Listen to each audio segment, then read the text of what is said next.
When I read Jim's story, Jim and Linda's story, I thought, wow, I never thought about it. About this problem when you get married, how it's so easy to, when you get married, you're happy to get married, and then for some reason, after years can go through, you can all of a sudden have false memory syndrome of your former marriage. And all of a sudden, you start glorifying your ex. He was better looking. Come on, I'm being honest. He made so much better money. He was so funny. He made me laugh. And my husband, he's so dry. See, all of a sudden, you start thinking that I don't have it as good. You know what listen, it's about the heart. You're choosing to focus on the weakness of your current spouse and now starting to magnify the virtues of this other person. And you know what? That can bring discontentment. And you can start thinking, maybe I could get someone better because this person you're married to doesn't match what you had before. At least you think so. You got to learn contentment and start focusing on what's important, including not focusing on money. But that does bring us to my main point in today's message is money matters in a blended family. It matters far more in a blended family than a traditional family. Consider Julia. Julia was 20 years old when her parents divorced and the father remarried. Well, Julia's grandmother had left her mom these very precious dishes because she wanted them as an heirloom to the family. Well, upon the divorce, without thinking about it, the father took these dishes that the grandmother gave to her own mother, which was the father's ex-wife, right? So she takes the dishes. Nobody thinks about it. And then Julia. Then the father gets remarried, and Julia's starting to think about those dishes. But see, she didn't want to admit that she's bothered by those dishes because it makes her seem so carnal. But instead of saying what's bothering her, she has this inner resentment toward the new mother, her new stepmom. She doesn't like her. And the father doesn't understand why Julia doesn't warm up to her. But see, Julia's upset. She's thinking about those dishes. Finally, she's talking to her Christian girlfriend, and she mentions about these dishes. And the sister said, well, have you ever told your dad about it? Oh, that makes me seem like I'm just greedy. I don't want to do that. He goes, yeah, but you don't like the stepmom. And is it possible you don't like her because of this underlying problem? Probably.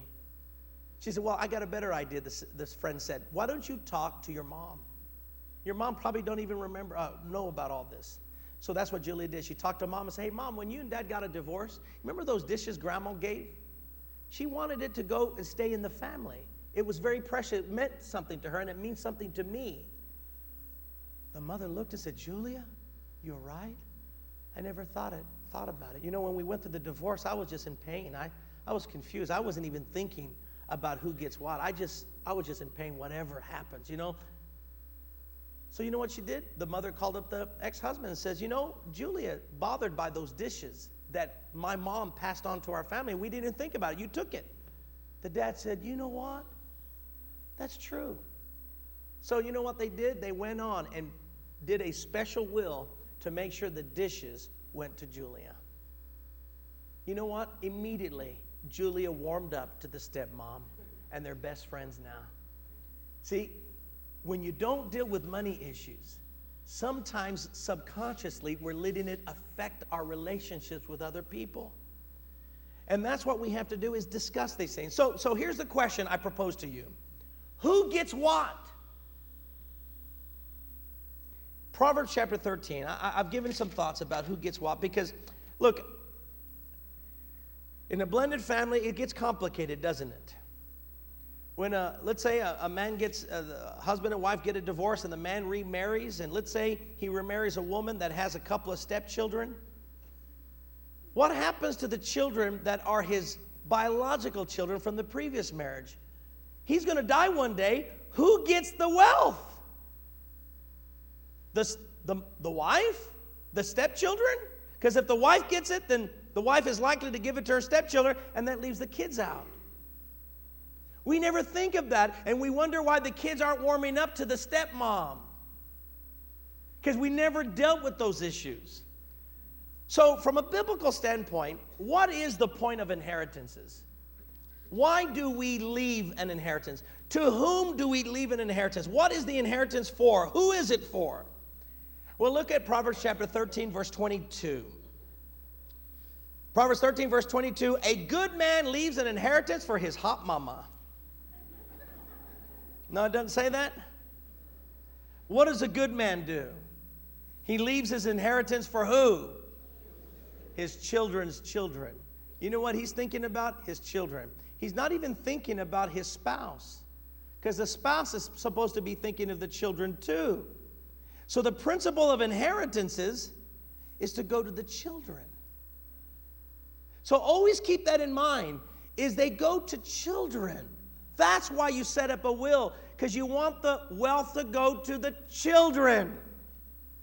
Now, again, if you have a traditional family like Sonia and I, it's simple. My wealth goes immediately. If I die, it goes to Sonia. If she dies, it goes to me. Why? Because we both have all the same children, which in turn we're going to give to them. But wait a minute, there could be a problem. Let's say I die before Sonia, and for some reason she falls in love with another guy. Have no idea. I've told her you'll never find anyone like me, so I would just shut the thought out, and who cares? But she may not buy into that, you know. But her passion might get the best of her, and she finds and gets in love and all that. All right. You know what? No problem. I'm in heaven. I'm not sweating it. But I did leave an inheritance. So you know what? We've already discussed this. There's an agreement that we both have, that if we should ever get remarried, we make sure our wealth gets into a trust fund for our children and does not go immediately and its entirety right away to our new spouses. Well, some of you just go, what? Now, hang in there with me. I'm not through finishing. I'm not here to knock off the stepmom or the stepdad. All right, hang in with me. But there has to be a consideration of this.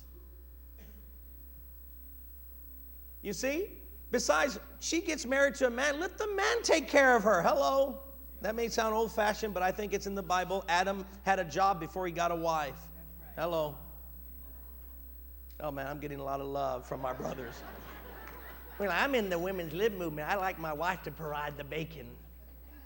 And I'll fry it and make her fry it too. All right, well, anyway. But, you know, if she passes away and I get remarried, I have to think of my kids first. So if some woman wants to marry me for my money, which is not a good idea because I am a preacher. I don't own the church, all right? But they got to understand, my kids come first. Because I'm not going to come down an altar and say, I do, and then walk right outside and suffer a heart attack, die, and she gets all the money, and my kids are left with nothing. I'm thinking of my children. That's the principle. A good man, a wise man, leaves an inheritance to his children's children. Do you see? I'm giving you a principle. What's the principle? Is inheritance have to go to children. So now, a blended family has complications. Because now this man, let's say, marries this woman. Now that woman might say, when I marry you, everything you have now is mine. Hold it for a moment. Wait a minute. Are you saying then that if I die, the money is yours? What happens to my children? You know what? All of a sudden, your children will turn into Ella, as in Cinderella. Do you see? As long as Cinderella's father was alive, Cinderella was taken good care of. But when the father died, Cinderella was in the cinders. You see? And that's the problem. So you know what? Here's the principle I really believe in. And if you don't remember anything, here's the point I want you to remember. Is children from a previous marriage are entitled to the same inheritance they would have received if there was no divorce.